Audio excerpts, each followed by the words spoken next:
¿Cómo les va? Muy buenos días, muy buen año. ¿Y de qué vamos a hablar? Del síndrome de Estocolmo. No sé cuánto de bien caerá lo que vamos a decir. Me refiero a esa relación que se establece en programas de verano, necesidad de ser light y su ruta. Nunca hemos hecho eso, más allá de que pueda haber algún ingrediente de ese tipo, por denominarlo de algún modo, a lo largo de, no de este programa, sino de lo que resta de enero. Pero nunca hemos creído en renunciar siquiera a las formas en los programas de verano. Este también es un programa especial de contenido a lo marca. ¿Y por qué dije lo del síndrome de Estocolmo? Por una pregunta, porque en realidad es muy en tono de pregunta lo que se formularon Roberto Lampa, que es economista y profesor de la Universidad Nacional de San Martín, y Federico Rossi, que es politólogo e investigador del CONICET, en una nota de mediados del mes pasado, del domingo 13, acerca de la devaluación y del ajuste. Bueno, finalmente nada de eso, se va a tomar vacaciones en este mes, y vaya lo que esperará. ¿Cómo es posible que un candidato que promete devaluar gane una elección? ¿Cuál fue la intención de anticipar la devaluación? ¿Y qué pasó desde ese momento? Porque semejante conducta sería tildada de irresponsable y suicida en casi todos los países del mundo. La regla sagrada de lo que ha vivido la Argentina, de lo que está viviendo la Argentina, que es la devaluación, dice que si se hacen las devaluaciones, nunca se dicen. Nunca se dicen. Siempre se planean un minuto antes de un feriado largo, con los bancos y la bolsa cerrados, para impedir maniobras especulativas y desestabilizadoras. Y en cambio aquí lo que ha sucedido fue natural. Fue natural en tanto fue provocada la devaluación por Macri con la intención de construir una sensación de crisis que justifique políticas de austeridad. Por supuesto que parte de todo esto lo seguiremos analizando con Heller, pero lo del síndrome de Estocolmo, que se plantean estos dos profesionales que cito, excede el campo estricto de la economía. Como dicen ellos, desde el punto de vista de la ciudadanía, la pregunta es, lo decíamos también, ¿por qué identificarnos con un gobernante que promete devaluar, es decir, empobrecernos? Y la identificación por parte, o por una parte de la población, con la necesidad del fin de los subsidios, la devaluación, la quita de planes sociales, el ajuste y otras políticas impopulares que lo afectarían directamente, que la afectarían directamente, es producto de eso que parecería una suerte de síndrome de Estocolmo. Es un síndrome caracterizado por una reacción psicológica en la que la víctima se identifica con el victimario, lo cual sucede en casos extremos como un secuestro, ¿sí? Esta relación de vínculo afectivo hace que la víctima se enamore o defienda a su victimario. Es decir, nos permite conceptualizar la identificación de un sector de la población con los que promueven empobrecerlos. El síndrome de Estocolmo es el que pasó a primar desde el triunfo de Macri en medios de comunicación y en parte de esa población, naturalizando que los ingresos de un CEO, de un directivo de empresas y un kiosquero sean los mismos. En el marco de este síndrome resulta muy difícil, dicen Lampa y Rossi, recibir información alternativa que ponga en cuestión certezas. Y señalan que aquí resulta interesante rescatar a Kunda en un trabajo de 1990, cuando dice que muchas veces las personas llevan adelante un razonamiento guiado por el deseo de obtener una conclusión predefinida antes que analizar la información para elaborar decisiones con información más precisa. En otras palabras, y como ejemplo que citan los autores, un sector del electorado, por ser radical, por vivir en Córdoba, por rechazar todo lo que sea peronista o porque prefiere ver caras nuevas, ignora la información de las políticas de ajuste de forma intencional y emocional. Esto es, cognitivamente establecieron barreras a incluir información que pudiera presentarles la disyuntiva de tener que apoyar a otro gobernante que rechazaban a priori, de cualquier argumento a su favor o en contra. Entonces, la combinación entre un gobierno entrante que auguró que devaluaría y una población que reacciona ante esa profecía como si fuese un hecho irrefutable, ha generado un fenómeno novedoso. La devaluación, el artículo se escribió unos días antes, era inminente, es inminente. ¿Qué pasó? Los precios subieron en los supermercados, la economía se frenó, todos estuvimos en fila para el cadalso, sabiendo que el día era alguno, después del 10 de diciembre, y la población no fue pasiva, se agotaron las compras de dólar ahorro, no se renovó el stock de productos en precios cuidados, todo subió de precio, y la Corte Suprema desfinanció la ANSES, con un fallo. Y la devaluación fue tomada como algo natural, cuando en verdad fue provocada por los dichos del equipo económico de Macri, con la intención de construir una sensación de crisis que, como decíamos, y decían los autores, justificara políticas de austeridad. Esta estrategia del gobierno, de Cambiemos, funcionaría sin desbandar la economía, solamente si el síndrome de Estocolmo, que están fomentando desde que Macri ganó, hace efecto. Es decir, si ante la evidencia de que todos seremos más pobres, todos saldremos a la plaza a pedir por favor que nos empobrezcan. O no salgamos a hacer nada. Como siempre en economía, nada es natural ni necesario. La economía es política por definición y se guía por intereses de este tipo. La profecía se cumplirá si así lo permite la población, y no será así si anotamos, agrega uno, que un CEO y un kiosquero no tienen los mismos intereses, y que la devaluación no es una medida necesaria, ni natural, sino intencionada, con claros ganadores y claros perdedores.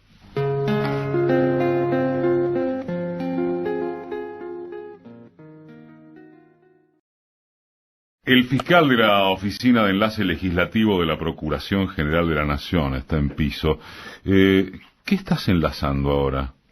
Bueno, en estos días no enlazo poco en estos días, porque está en receso el Congreso, bueno, con perspectiva de receso permanente por lo visto. No, en estos días efectivamente estamos trabajando con, bueno, una agenda nuestra de trabajo por fuera del vínculo con el Congreso de la Nación, esperando además el contacto institucional con las nuevas autoridades. Nosotros teníamos ya unas relaciones establecidas no solo con los legisladores, que algunos siguen por supuesto, sino con los secretarios parlamentarios. El Congreso tiene una vida que no se ve, que es bien interesante en su funcionamiento, así que retomaremos esa parte del trabajo en marzo. Y ahora estoy enlazando algo y por otro lado trabajando algunas cuestiones de desarrollos de comunicación con la gente de la Dirección de Comunicación Institucional, con miras al año que viene, que son muy muy interesantes. Félix Kraus, y la siguiente pregunta. ¿Te esperabas tan rápido el proceder del gobierno macrista en el ámbito judicial? Menciono específicamente en el ámbito judicial, y sobre esto editorializábamos en uno de los últimos programas de diciembre, en este sentido: de todo lo que estaba avisado, la devaluación, el aumento de los precios, etcétera, etcétera, todos saben de qué estamos hablando. Yo creo que la única excepción ha sido meter o querer meter 2 jueces en la Corte Suprema por la ventana. Esto sí fue sorpresivo, digamos, esto no estaba avisado. Entonces, vuelvo ahora a subrayar la pregunta. ¿Te lo esperabas tan rápido? No me lo esperaba tan rápido, ni me lo esperaba. Ah, ni te lo esperabas. No. Yo creía que iba a haber un reacomodamiento, como suele suceder por parte del Poder Judicial más poderoso. Digo, jueces federales de Comodoro Pi y algunos otros sectores que han cobrado un gran protagonismo en los últimos años, jueces federales civiles y comerciales, jueces contencioso administrativo, digamos, la patria cautelar. La patria cautelar. La patria cautelar, sí. Y eso esperaba, que ahí hubiera algún tipo de movimientos, favores, juego de la silla, ¿no? Intentos de ver quién sacaba ventaja del nuevo escenario, quiénes se diferenciaban, porque también ser hostil es un negocio, ¿no? Ser hostil es un negocio. Y sí, claro, porque para pasar por caja hay que valer, ¿no? Entonces hay muchos que trabajan de oposición furibunda a ver si consiguen algo. Y como no hay para todos, esto es una regla. Bueno, lo que pasó fue bestial. Lo que ha sucedido fue monstruoso, es bestial. Cuando digo bestial, es literal. Es un movimiento deforme del juego del poder, con dinamitando la Constitución. Es un acto de fuerza, de manera que me parece que esto ha sorprendido a todos, a propios, extraños, a conservadores, a liberales, a progresistas, a justicia legítima y a los ortodoxos. ¿Se puede pensar que no midieron las consecuencias? No. Yo no subestimo la torpeza. Uno tiende siempre a ver conspiraciones, a creer que es una movida genial para posicionarse en un mejor lugar, desde el cual después intentar negociar la designación de algún juez cuando no estaban a priori en condición de negociar ninguno. Digo, el macrismo no tenía capacidad de imponer ningún juez en el Senado porque no tiene mayoría en cualquier escenario de alianzas. Y ahora metió la vara alta. Hay un acto de fuerza, entonces ahora, bueno, dicen, si quieren que no sigamos pateando la puerta, vamos a negociar, pero una parte por lo menos es nuestra. Ahora, el problema cuando vos pateas la puerta es que te puede romper el pie. Entonces, tengo mis dudas de que esto haya sido solo un movimiento genial de algún estratega. Además, porque para que estas cosas sucedan de este modo, yo no creo en las genialidades personales en el ejercicio del poder. Detrás debe haber un partido, debe haber, digamos, una doctrina inclusive para hacer este tipo de cosas. Me parece que, por lo que se ve, no hay nada de todo esto. Y más me parece que ha sido una boutade, ¿no? Una boutade, como dicen los franceses. El sábado 19, creo que fue de diciembre, no estoy seguro.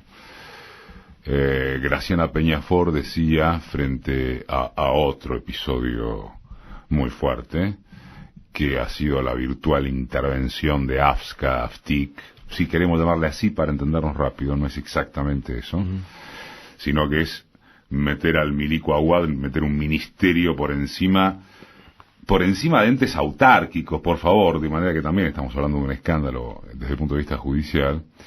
Pero Graciana decía, yo tengo la sensación de que la gente de Cambiemos lee muy poco. Y ¿sabes? Me vino a la cabeza por esto que decís tiendo a no subestimar la torpeza. En general uno tiende a decir, no hay que subestimar al enemigo, al adversario, al poderoso, pero no se escucha habitualmente, no hay que subestimar la torpeza. ¿Está Félix Kraus y Pedro? Sí, para alguien que no está tan metido en lo judicial, que no entiende demasiado de lo que implica la Corte, ¿qué significa todo eso? ¿Cómo lo podés traducir? Porque suena tan abstracto, incluso esto de las 2 personas en la Corte. O hablar de Comodoro Pi, ese tipo de códigos que no claro, quedan claros. O esta oposición entre justicia ya, justicia legítima. ¿Cómo se traduce? ¿Cuál es la importancia? ¿Cómo sé lo importante que es esto? Esto que vos señalás como muy importante. Para mí lo que suena como importante, y me imagino para mucha gente, es devaluación, cepo, lo económico. El pelleto a 400 mangos. Claro, ¿cómo influye esto en mi vida cotidiana? ¿Cómo lo traducimos? Bueno, mira, el Poder Ejecutivo, que por supuesto en un sistema presidencialista como el argentino, el presidente es el jefe supremo de la nación, eso dice la Constitución, tiene muchísimas atribuciones y después de la reforma del 94 todavía tiene más. Pero tiene límites, los límites lo pone la ley. Ahora, cuando el Congreso pone esos límites al Poder Ejecutivo y pone reglas de juego para el resto de los ciudadanos, hay un tercer actor que no casualmente en el orden de prelación de la organización de los poderes está tercero, no primero ni segundo, en la Constitución, que es el Poder Judicial, que es el encargado de... Como uno lo recita, además, ¿no? Claro, Ejecutivo, Legislativo, Judicial. Sí, son los tres iguales, pero hay un orden. Digamos, uno es el jefe supremo de la nación, el otro pone las reglas de juego y el tercero, ¿qué hace? Dirime los conflictos entre todos los ciudadanos y los conflictos de los ciudadanos con el Estado. Y los conflictos eventuales entre los distintos departamentos del Estado y los conflictos entre las provincias, que en una confederación esa es una misión muy importante que tiene la Corte, conservar la unidad de la confederación, esa es una raíz histórica muy fuerte que tiene la Corte en un sistema federal como el nuestro.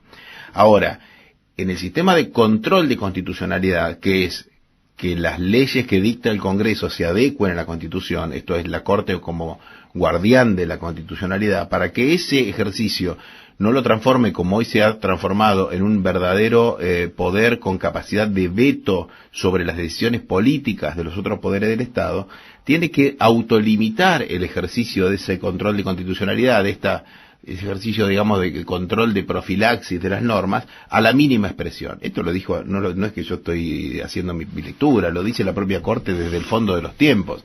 Esa tarea delicadísima que tiene una Corte es un ejercicio excepcionalísimo para casos donde la tiran muy afuera los legisladores, que en general no la tiran tan afuera. Lo que ha sucedido es que a esta función de la Corte le tenemos que sumar que aquí rige lo que se llama el sistema de control de constitucionalidad difuso. El último juez pelagato de la República Argentina puede decretar la inconstitucionalidad de una norma. Hoy Alejo Ramos Padilla, el juez de Dolores, declaró la inconstitucionalidad del decreto. Bueno, nos parece fenómeno porque el decreto es una locura y porque a nosotros no nos gustaba, pero es una locura que lo pueda hacer un juez. Es una locura que lo puede hacer cuando nos gusta y es una locura que lo puede hacer cuando no nos gusta. Digamos, esto se resuelve de otro modo, con cortes de muchos integrantes para que no tengan tanto poder concentrado y con un control de constitucionalidad concentrado. ¿Qué quiere decir esto?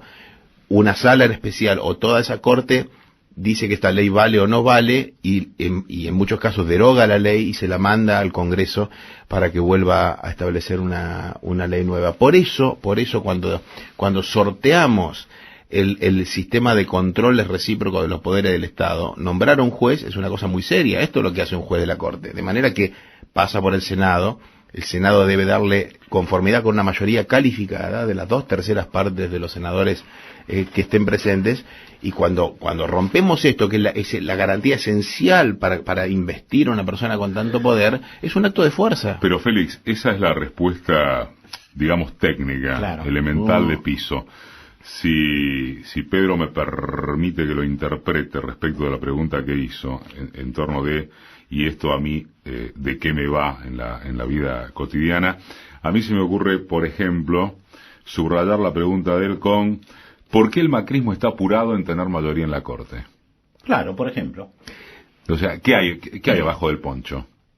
¿Hay algún interés en algunos asuntos que tenga que resolver la Corte? Que pueden ser, por ejemplo, resolver per saltum para abordar ¿qué? Obstáculos que de otra manera el macrismo no atravesaría en el Congreso. Yo pensaba, por ejemplo, en el menemato. Uh-huh. Remate de Aerolíneas Argentinas, elegí en general sí. Privatización de empresas del Estado, sí.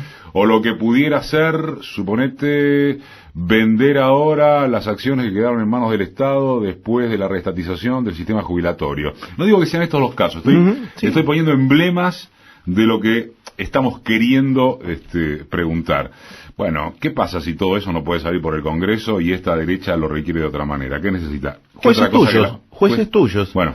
Este es el punto, digamos, ¿por qué pasa por el Senado? ¿Por qué el presidente propone un juez? Porque es el presidente. ¿Por qué pasa por el Senado? Porque si no es tuyo. Entonces, esto obliga a un amplio control y negociación con una mayoría calificada, que es muy difícil conseguir, por eso es una mayoría calificada, para que haya controles cruzados consensos sobre las calidades de la persona.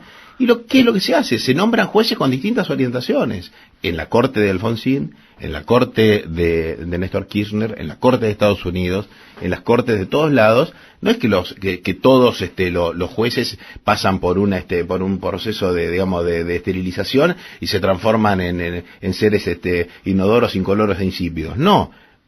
La pluralidad del Poder Judicial es la pluralidad ideológica del Poder Judicial. Ahora, si vos tenés 3 jueces, tenés Lorenzetti, tenés a Maqueda y tenés a Hayton, le ponés 2 tuyos, lo que tenés es la corte tuya.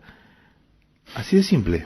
¿Y por qué son tan importantes los famosos DNU, los decretos de necesidad de urgencia? ¿Y por qué con los que Macri, recordemos, viene gobernando, ¿no? No solo DNU, déjame subrayarlo, sí. DNU y decretazos a secas. ¿Por qué son tan urticantes? Son urticantes porque es un híbrido entre las facultades ejecutivas y las facultades legislativas, digamos. Cuando dicta un decreto un presidente es dictar una norma que es la voluntad de una sola persona, del titular del Poder Ejecutivo, una regla de juego, digamos, que tiene menor jerarquía que una ley.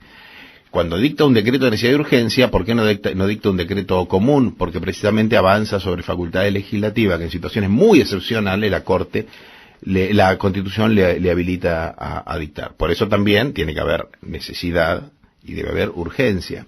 Ahora, ¿por qué se eligen los decretos de necesidad y urgencia? Porque el decreto de necesidad y urgencia debe ser revisado por una comisión bicameral.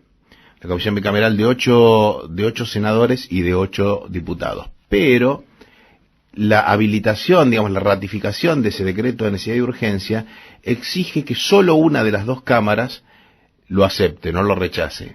Como comprenderán, de una mayoría calificada para nombrar a un juez a una mayoría simple en una sola de las cámaras, en un caso tenemos una mayoría calificadísima y en otro caso un concurso de voluntades muy atenuado. Es un bypass para sortear un control, una exigencia de consensos muy mayoritaria mediante un procedimiento que no está pensado para esto, sino para otras situaciones, y que es un procedimiento muy desafortunado y que además fue reglamentado, y hay que decirlo, en el año 2006.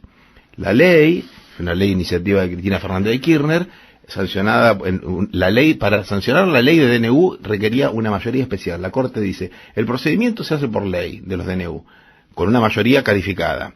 Después, para aprobar el DNU no hace falta una mayoría calificada. Aquí, este es un engendro, el de los DNU, que merece una revisión legal y merece una revisión también constitucional. La oposición hoy bien podría a futuro modificar la ley reglamentaria de los DNU, pero para hacerlo está entrampada. Necesita ahora la oposición una mayoría que no tienen las 2 cámaras. Para salir de la trampa. Para salir de la trampa de la ley que la hoy oposición y entonces oficialismo construyó. Está Félix Kraus. Félix Kraus, el fiscal de la Oficina de Enlace Legislativo de la Procuración General de la Nación. Pero bueno, Félix Kraus, mediáticamente conocido, que no es lo mismo que ser un mediático, decía que si tiene que elegir 2 temas del ámbito estrictamente judicial que pueden llegar a caracterizar el año del área por su carácter convulso, por el nivel de debate que puede darse, por lo que fuere, ahora lo vas a explicar, son 1 la Corte, 2 la Ley de Medios. Vamos en ese orden. La Corte en cuanto a lo que el macrismo quiso colar por la ventana. No, empezó hace mucho antes. Esto fue una frutilla del postre, sin duda, un último vagón de un largo tren de horrores. Empezamos con una corte que vino a sanear la corte de la dictadura, mira que fallido, la corte del menemismo, con el documento de una corte para la democracia que toma Néstor Kirchner, que dicta el decreto de autolimitación, el 222, que dice que en la medida que vaya achicándose la corte de 9 miembros, irá decreciendo hasta 5, o sea, autolimita su capacidad de designar nuevos miembros en la corte. No había ninguna chance de generar una mayoría propia. El escenario de la corte fue, aún para los más acérrimos críticos del kirchnerismo, un espacio reivindicado. Resulta que pasamos muy vertiginosamente de 7 miembros a 3 miembros, por muerte, por renuncia, ya lo sabemos, y nos encontramos con una corte que concentra sobre sí una enorme cantidad de poder en un proceso gradual de los últimos 3 años de claro alineamiento de los fallos de la corte con lo que hoy es el oficialismo, en términos muy amplios, y por entonces fue la oposición, y con una clara sintonía por parte de la Corte con el boicot de la ley de medios, y esto incluye también el fallo que fue muy elogiado, que declara la constitucionalidad de la ley de medios, porque lo sustancial de ese fallo no es lo que dice, sino cuando se dicta. La Corte le dio todo el tiempo del mundo para la preparación de un escenario de debilidad para el gobierno que debía aplicar la ley de medios. Entonces esa sentencia que declara la constitucionalidad de la ley de medios es una maravillosa pieza de estudio académico, pero con una mínima capacidad de incidencia sobre el poder real. Los muchachos entogados son grandes tiempistas.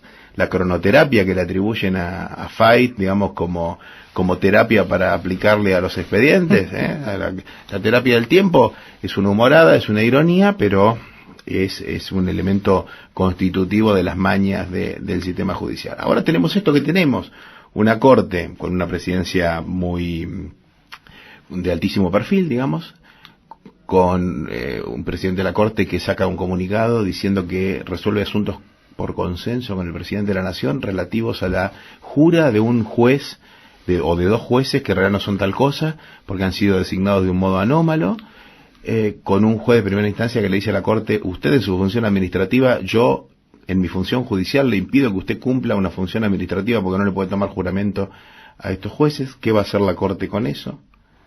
Estamos en una situación... La Corte me parece que agarró por el ripio, se fue a la banquina hace mucho tiempo. Creo que no tenemos en este momento algo que podamos definir como un poder judicial, cuando nos referimos al poder judicial federal en sus ámbitos de mayor trascendencia. Creo que no tenemos una Corte Suprema de Justicia, tenemos esto que estoy describiendo. Creo que la autoridad de sus fallos es una autoridad extremadamente menguada. Son decisiones de 3 miembros que son exactamente lo mismo que cualquier sala del más humilde tribunal del país. Digo, el concurso de 3 cabezas, la convergencia de 3 voluntades, el debate de 3 personas.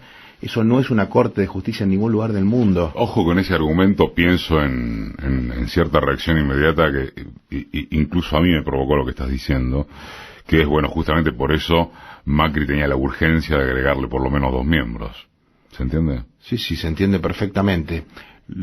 Hay una interpretación que dice que siendo legalmente una corte de 5 miembros, con 3 jueces y 2 fantasmas, para tener mayoría requerís unanimidad. El ministro de mayor poder en la Corte hoy es el que diga que no. Es como en un jurado. En un jurado el fiscal tiene que convencer a 12, el defensor a 1. En este sentido es mucho más poderoso 1 que 3 en la Corte de hoy. Entonces, si yo te pongo a 2 míos, lo que tengo es mi mayoría automática. El segundo tema que planteaste como muy probable, seguro, casi seguro escenario de conflictividad es la ley de medios. No estoy seguro que... Tema del que, discúlpame, vamos a hablar en la media hora que sigue con nada menos que en Damián Loretti, les aviso. No solo de la ley de medios, sino del escenario en general de los medios en Argentina. Bueno, ahora sí, perdón. No sé si como escenario de conflicto, sí como escenario de definición de un asunto sumamente delicado. Digo, recién hablábamos. Hubo un fallo de la Corte que dice es constitucional la ley de medios. Sí. Un fallo que llegó en el tiempo oportuno. Esto es cuando podía tornarse virtualmente inaplicable. Inmediatamente después fue judicializada la desinversión compulsiva, digamos, sí. la regulación compulsiva por parte del AFCA. Al margen de la suerte que corra o no corra el AFCA, que es otro tema, esto está judicializado.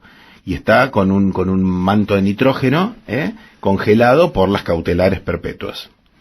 En algún momento esto tiene que ser resuelto. La pregunta es, esta corte, que casi ni se parece ya a aquella otra, sí. ¿Va a resolver del mismo modo o va a resolver beneficiando al Grupo Clarín?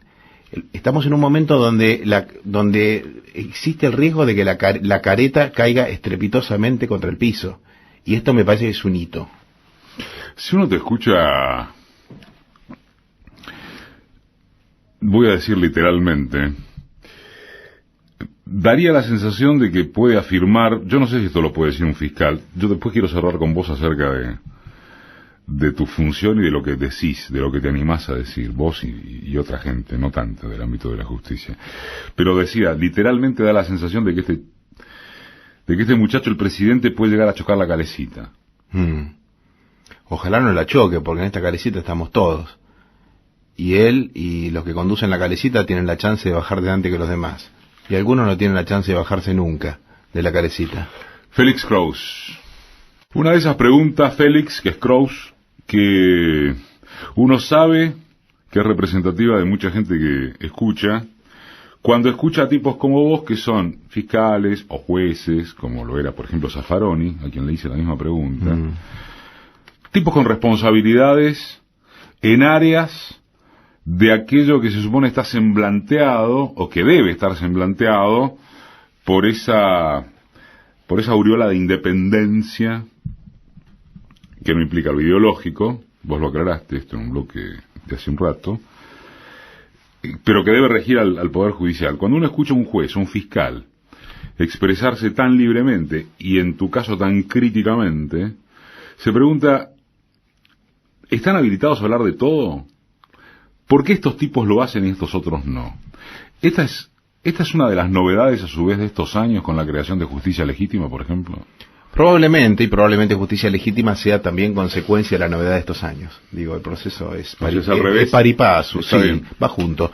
Justicia legítima tiene antecedentes de intentos, de agrupamientos de magistrados, de funcionarios anteriores a nosotros. Nosotros no somos el Big Bang. A lo mejor, bueno, sintetizó otra cosa, tiene otra escala, pero son procesos. Nunca... Que se hacen visibles en algún momento. Bueno, ¿y en lo individual? Sí, en lo individual y en lo grupal. Nosotros estamos habilitados a hablar de todo porque somos personas que gozamos de los mismos derechos de expresión, libertad de expresión que el resto de los ciudadanos. Tenemos algunas limitaciones taxativas en nuestro reglamento, como por ejemplo no poder ejercer la política partidaria, la militancia partidaria. Esto es una limitación, inclusive debería ser una limitación digna de ser revisada, porque uno tiene miradas sobre lo público, miradas sobre el mundo, sobre la vida. ¿Cómo es en el caso, discúlpame, ¿no? Sí. Pero es muy a propósito de Estados Unidos, donde hasta en las películas ves que, además de tener que haber un negro y una mujer, hay el juez que es del Partido Demócrata o el juez que es republicano, ¿entendés? Lo que no puedes tener es afiliación partidaria. No sé cómo es en Estados Unidos, lo que es seguro es que las pertenencias están a la vista. Y acá están también cada vez más a la vista, porque uno tiene una visión del mundo. Obviamente esa visión del mundo se corresponde o se aproxima más a las expresiones formales de la política, que son un partido u otro partido, un movimiento, digo, es natural. Porque somos sujetos políticos y me parece que con el rodaje democrático la asunción de que la mirada política del mundo es una virtud y no una mácula se está imponiendo. Digamos, los jueces y los fiscales y los magistrados que creían que pertenecer al Poder Judicial era ingresar como en un monasterio y que el 24 de marzo del 76 no había pasado nada y el 10 de diciembre del 83 tampoco, siempre traigo esta imagen porque es impresionante. Digo, nadie bajó los cuadros, ¿no? En algunos juzgados están los cuadros de todos los jueces, entonces cambia el ancho de la solapa de los sacos y es lo único que cambió. Es una especie de habitante de una galaxia que está fuera del sistema solar llamado República Argentina y sus contingencias políticas. Bueno, esto va cambiando. Y a mí me produce profunda inquietud cuando encuentro un juez o un fiscal que dice, bueno, yo de política no entiendo nada, o a mí no me interesa, o yo no hago política cuando dictamino o cuando fallo. Porque bueno, ojo que hay una diferencia entre perfiles que acabas de decir. Una cosa es que te digan yo no hago política cuando fallo, que ponele que lejanamente podés llegar a interpretar qué quiere decir, y otra cosa es que te diga de política no entiendo nada. Bueno, entiendo, eso, sí. Eso es gravísimo. No, pues digo, claro, es que esto existe y además lo plantean como una virtud. Claro, o yo en verdad iba a plantearte si eso existe. Sí, o yo no me meto, sí, de todo, cada vez menos. Yo no me meto, también lo puedo llegar a entender. Sí, bueno, pero afortunadamente digo cada vez menos, porque está el que, digamos, toma decisiones, con plena conciencia que toma decisiones políticas, y él es el más responsable. Está el que lo hace y dice, yo no lo hago, que ese es el hipócrita. Y están los que creen que no lo hacen. Esos son peligrosísimos, porque esos están a punto caramelo para ser instrumento siempre del statu quo. porque lo que es para ellos está naturalizado. Las reglas de juego hegemónicas del estamento al que pertenecen lo naturalizan como su sistema de creencias ha normativizado un determinado estado de cosas y creen que reproducir ese estado de cosas es per se lo bueno. Hay un segmento de esto y hay un segmento de los otros. Yo creo que lo que nos protege de esta clase de paramecios forenses son muchos magistrados y muchos funcionarios con conciencia política y pluralidad. La independencia y la neutralidad es profesionalismo, honestidad y pluralidad. Félix Kraus pasó por Marca Radio.